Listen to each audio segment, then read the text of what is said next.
So the third game I ever backed was a little deck builder by the name of Aeons End. Now, this was a campaign that came out in 2016. And I gotta say, back then, my experiences with deck builders were very limited. I was introduced to Dominion before I really got into the hobby. And someone showed it to me, and I was like, oh, this is kind of interesting. He was selling it to me like it was Hearthstone, which it really wasn't. But the whole, you have cards and you build a deck and all of that, which is really nothing like Hearthstone. But he knew I was very much into Hearthstone, so yeah, he introduced me to that. And it gave me a rough idea of the whole deck building premise. Then, after watching a lot of games like Dice Tower content, which a lot of people do at the very beginning of their hobby journey, I was introduced to a little game called Legendary, the the Marvel one with the it's like it's competitive, but it's a competitive deck builder, which I thought was really really fun, collecting cards and beating your opponents and collecting all the different expansions that came with that.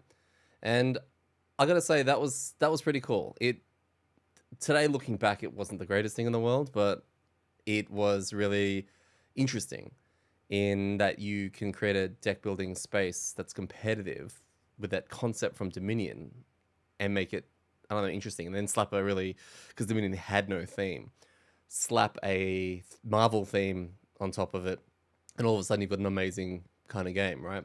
So then, I think it was Marvel. So then we get to probably the first real deck building cooperative game that I've ever played, and that was Legendary Encounters, and this was the Alien version. This was mind blowing for the time, from what I remember, because it managed to captivate the same concept of deck building, which Dominion pretty much created, and turn it into a cooperative experience where you're actually helping your teammates, your friends, craft each other's, like you're crafting your own deck, but you're trying to make it synergize well with the card choices you have to help your teammates, which was amazing. So it only came up from my memory with three chapters or three I don't know, campaign kind of things. There's only three of them. And once we beat that, it was like, cool. Do I want to play this again? I don't really know. But that was really paving the entrance towards cooperative deck building games. Fast forward to 2016, and all of a sudden we have a game on Kickstarter whilst I'm still in my early days of backing stuff. Mind you, I haven't received anything yet. I'm still in the backing process because you have to wait a good 12 months before a game comes. Maybe. More on that way in the future. But Aeons End really took me by surprise because the actual artwork of it, and I probably actually need to bring this up. The big picture was I think it was a Rageborn or something on the front, and it was labeled as a cooperative deck builder, and I was like, that's amazing. I'm still in that process. Based on the first two games I've backed, Masmora and Darklight, I like co-op games, right? I really wanted to get more co-op game experiences so that I could sit down with my friends and bust out some puzzles and fight some dungeons and all that kind of stuff. So let's just dive straight into this and let's have a look at the actual Aeons End campaign. So a cooperative deck building game of post-apocalyptic fantasy survival. Action phase games. And yeah, like I said, 2,814 backers, pledging a little under $200,000. So off to a really, really, really cool start. Something else that I think games were starting to do that was really, really a great way of selling me on the actual game and the platform was the actual videos that a lot of these places were actually throwing in there. Where you actually get a little video with a bit of a backstory to the game, almost like a trailer, really. And depending on how much effort they put into them, it can really, really sell you on the game, which Aeons End did. The campaign itself was fairly straightforward. It taught you a little bit about the game. Oh, we got some YouTube videos that are no longer available to actually watch. You get 6 breach mages and mage cards. This to me, when I look at a campaign, doesn't mean much. This honestly is something that I end up looking at when it comes to the actual pledge manager part of backing a game, because then I'm like, crap, do I have everything? If I'm in a all-in kind of situation, what's included in that? And then I start going through this and I'm like, does this include this? Does this include, it's not form a nemesis. Do I have to get the extra boxes to get extra nemesi? Is that a thing? into my actual collection here. So I don't really look at a lot of this. But after a while, these start to blur into one every campaign I see. I'm like, yeah, the art's fine. Look, cards are going to be cards. Cards are not going to be cards. But you don't really know that when you're looking at something like this. There's always going to be a section, or hopefully there will be a section, where they actually talk about what you're getting that is not going to be part of the retail edition, because that's one of the main reasons why, and a lot of people, are going to admit it, and some will deny it. That is one of the main reasons we back games on Kickstarter, because we want to actually see the exclusive stuff that we're going to get that other people aren't going to get, or that the game, you want an incentive to put money towards the game that you may not see, that may be a bust. You want something for that. And in the case of this, you want some exclusive kind of stuff, which, Malistar, hey, I'm one of the few people, one of the 2,000 odd people. I mean, look, maybe they brought it out in the future, although yes, there was some games that came out a little bit later in this line. You got the 2 expansions, a whole bunch of videos from old mate Rado. You got your stretch goals, a fairly stock standard Kickstarter campaign. Okay, what makes Aeons End innovative? So basically, the idea of deck building games is that you have your deck of cards. You've always got a starter deck, and they're usually your very, very basic cards, and they're usually based on maybe a little bit of attacking, but there's usually some kind of resource or a currency to help you purchase more cards so that the deck building part begins. And there's usually some kind of market array or something so that you can literally sit there and choose what you want to go into your deck. So you spend the cards that have a currency on them to then purchase more cards that may have a currency on them, or maybe allow you to do other things to mitigate and alter your deck. This is what Dominion did so unbelievably well, and this is what other games are trying to stretch and see how much further they can take this mechanism. Aeons End did something a little bit different, and it's pretty much the thing that made Aeons End, is that when you play your cards, they go into a discard pile, and you draw new cards for the next round, ultimately. And this is universal with every deck building game, basically. Then you pick up, like when you run out of cards in a regular deck building game, generally, you would take up your discard pile, everything you've accumulated from the new cards to the ones you've just played, and you would shuffle that, and it would form your new deck.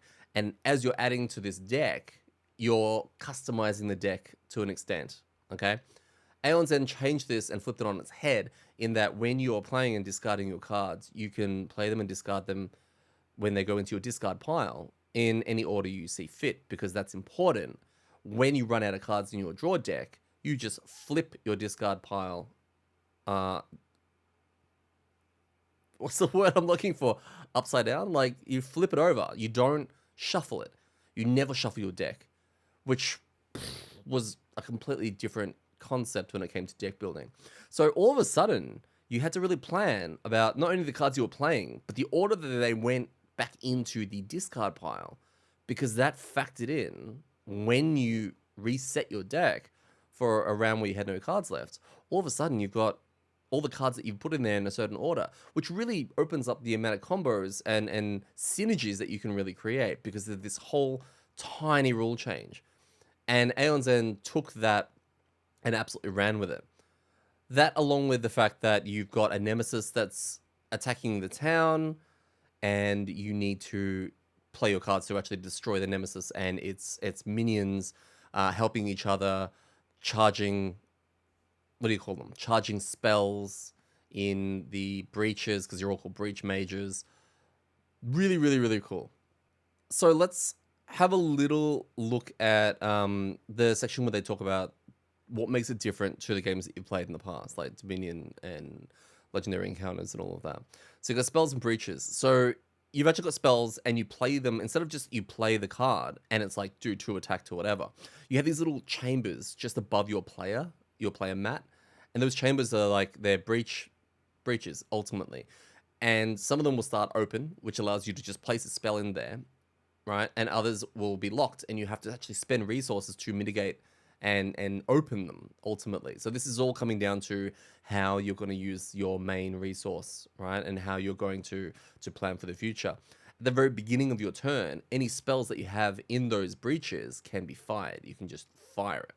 But until it's fired, it's taken up a breach slot. So the timing of whether or not you're going to be opening multiple breaches to then charge, you're ultimately charging these abilities and spells, adds a whole new timing element to the game. So that was very cool and really like well received. So this is what they call the treadmill mechanic. Unlike other deck builders in Aeons End, players do not shuffle their decks when they need to draw a card from an empty deck. Instead, you just flip over your discard pile. This allows players to construct specific card combinations and plan better turns, cooperate more efficiently. They have a market similar to Dominion, so it's a fixed market like Dominion, which allows for in-depth planning. Unlike Dominion, there are only 9 cards available for purchase in each game. So you've got different types of cards that do different things. The gems are generally things like getting resources. That's your money. That's what allows you to buy more cards and unlock breaches and use your ultimate ability. You got relics. I forgot what they do. And then you got spells. And I think spells are just spells. There's only 7 copies of each gem, which are the economy cards. And then, yeah, so this encourages you to really go down a certain path, right? Which is, again, when it comes to a cooperative deck building game, I love asymmetry. So the fact that you can actually strategize towards one particular path and then your teammate can go down a different direction. That just adds that whole, I don't know, special balance of I'm going to be the hero and now you can be the hero and we can be heroes in different ways, right? So this was also pretty damn cool. They had a turn order deck. So let's just put this in the perspective with a 2-player game. You got a player 1, you got player 2. So there's a turn order deck which has 2 cards from each player. This is in a 2-player game. So you have 2 player 1 cards and you have 2 player 2 cards and then you have 2 nemesis cards to form a 6-card turn order deck. You then shuffle that deck, and at the start of anyone's turn, or at the start of a round, like ultimately, you draw a card. It's that person's turn, which means that player 1 can go twice, or player 1 can go last twice, or you can never predict exactly how the turn order is going to play out, which adds to a lot more uncertainty with. And this is that kind of kick and maybe that bit of randomness that I needed in a deck building game like this. I thought this was genius because you can't fully plan things out. You can mitigate it a little bit with preparation of, I'm going to get all this sorted. Hopefully I get to go next. Oh no, the nemesis goes next. Okay, let's see what happens. Oh, now it's me after that. Cool. I fire all my stuff and buy the cards that I need, etc. And then you got unique player classes. So everyone has their own ultimate, which you then pump resources into unlocking so that you can then use it at a really clutch moment. And they really add to the uniqueness of all the characters. So if we have a look at the actual pledge levels in this, we had a $65 selection that I picked. There was a $5, support pledge, which a lot of them do, and then we have an apprentice, which is 1 copy of Aeons End. So the one I picked actually came with the Depths expansion, which is something you needed to have when there's expansions included. You have to buy them all, and I went straight to this. This was nice and clean, only 3 pledge levels, 2 of which give you the game, and 1 was slightly higher than the other. If it was a game I was going to enjoy, it's nice knowing that I had the expansion right there. So Aeons End eventually arrived quite promptly, actually. I think I backed it in early 2016, and it arrived in December. It actually arrived at my door in December 2016, and I was very excited to get to playing it. This is... I don't know where it sat in terms of how quickly a game comes, but knowing that it came in December 2016, when I had backed other games in 2016, says to me that this could have been one of the first ones I ever received. I'm not 100% sure. I actually think that could be a thing. It might actually be one of the first games I ever received. So I would have been very quick to open this up and actually get started with it. And I think I played this with a friend of mine, Mark, at the time. And let's just get a few things out of the way. So number 1, very excited to learn the game and sort it out. With any deck building game, you have cards out the wazoo, and it's really important to have instructions in there as to how to best set up the game for storage purposes and how to split everything up. So very, very important. I'm really glad they included that. The actual components themselves were some of the cheapest components that I had ever really seen. Now, like, I'm only comparing this. This is my first Kickstarter game that I received, I think. I'm comparing this to the likes of Pandemic and FFG with their kind of linen finish and a lot of these publishers and manufacturers that bring out these games with really nice components. The card stock in this game was quite garbage. In fact, the boards that a lot of the monsters were, the Nemesis, I'm gonna go with Nemesi. Sounds a little bit meditation-y. The cardboard bits actually warped a fair bit. And I was looking at my copy earlier when I was taking some photos and video footage, and we're getting some warping, considerable warping happening with the cardboard. I've got other games that have a lot of cardboard in them and big sheets like that aren't warping, so I know some of it's based on environment and where you're located and humidity and all that kind of stuff. But yeah, I just think that this was definitely a poorer take on the components, which is fine. It doesn't need to have luxe metal, resources and all that kind of stuff. But yeah, it was just a little shaky, especially the cardstock. I think that was the one part that was probably the most, the hardest one to wrap my head around, because chits are chits, and cardboard bits are cardboard bits. You can work with that, but the cardstock really did feel unbelievably cheap. I sat down with my friend and we played against Rageborn, and I think we played a second game after that against some bug thing. I can't remember the name of the bug. The game was a lot of fun. It actually really, really, really was a lot of fun. The idea of purchasing cards, putting it into your deck, knowing that, I mean, it's purely that shuffle mechanic or lack of shuffle mechanic made the game what it is. Working in tandem with a friend and hitting up the guy. You've got a set amount of health, right? You both start off with 10, and then you've got this town that you need to defend from the big bad. And they've got health wheels for both the big bad and the town. And watching the town cop a beating and knowing that you need to maybe withstand some of that, but there's no like crazy, oh, that's okay, I just heal you for 5 and I heal myself for 5 and all of that. There's none of that. That doesn't exist. So you really need to manage, I don't know, your resources and your health and everything together. It was really, really, really a lot of fun, and something that I wish I'd probably dove a little bit further into, but we're talking about me here, and I have the attention span of a gnat. The game is really replayable. It is the combination of breach mages, the combination of card market tiles. You've got randomizers in there as well, and you've got all the different type of nemesis to fight against. You've really got a lot of options every single time you decide to play this.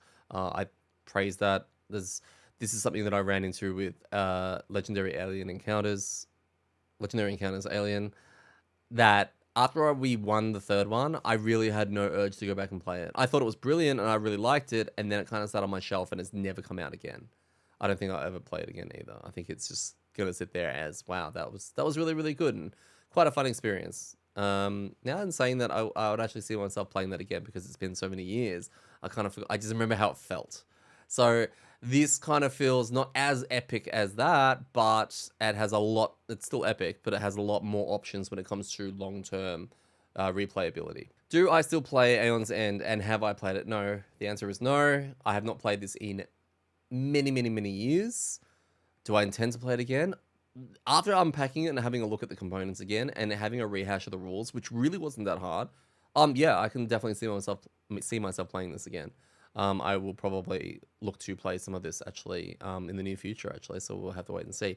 What did the future hold for the Aeons End franchise?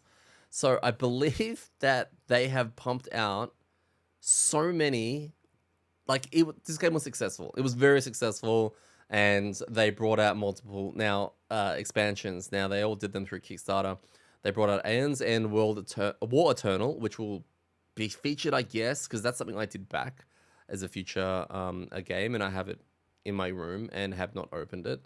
So, yep, I can feel the judgment right now. So it is there. Then they brought out, oh my goodness, let's actually, it was in Kickstarter. So let's actually just have a little look. So we got old mate Travis here. So it went from, oh god, it just keeps going. Okay, so, oh, I've gone way too far. Okay, Aeons End War Eternal. So they brought out that, which I do have. Then we have Aeons End Legacy.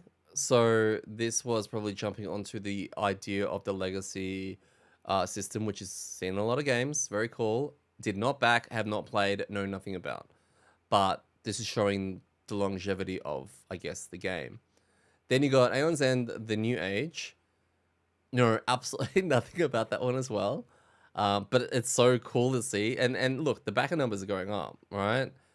From, oh, well, that's still an increase. Aeons End Legacy really killed it though. Holy crap. 5,000. So then they brought out The New Age. Okay. Then we have Aeons End Outcasts. All it says is a cooperative deck building game of post-apocalyptic fantasy survival for wonderful people. So I know nothing new about this. I just know that they are really cashing in. Like, this is a really successful franchise, clearly, and they keep bringing out more stuff for it. Aeons End Legacy of Gravehold. No idea. Again, we're still heading down the path. Aeons End Past and Future. I think this is also the most recent one. It is. And then there's Aeons End Trespass Odyssey, I believe, which is like a big sprawling, I don't know, Gloomhaven-esque, I don't know, it's been compared to like that a little bit, campaign game. I have not looked into it. Funnily enough, when I was just in Japan, because I've kind of just come back, I actually saw that in a store, and I was like, hey, I could get this. It's actually a bit cheaper than how I've seen it at home. And then I realized the whole thing was in Japanese, and I was like, not gonna be a thing. And then, yeah, finally, I believe the game has also come out on Steam in digital format. I don't know how many expansions are in there, but this is probably a really cool way of getting into the game, especially if you are playing on your own or you're playing remotely because you can't get everyone together, but you want to experience that cooperative deck building, dungeon crawly kind of attack thing. It's really cool that they've implemented more and more of these kind of games onto Steam. So, yeah, I mean, have a look into that and see whether that is something that, I don't know, you'd find interesting. So yeah, that'll be the third game I ever backed on Kickstarter, Aeons End. And look, it's clearly left quite a legacy. It is clearly a very, very popular game. And I'm really, really glad that this was one that I jumped onto early, that I can say quite confidently has really risen to the expectations and really taken it and run with it. So yeah, big plus. Great game. No, I'm glad I've got it. Thanks for coming down on this Kickstarter journey with me. I'm really looking forward to having you there so I can talk a lot of crap about some of these games and mistakes that I may have made in the past. But do remember that when it comes to rolling terribly, it's all on the wrist.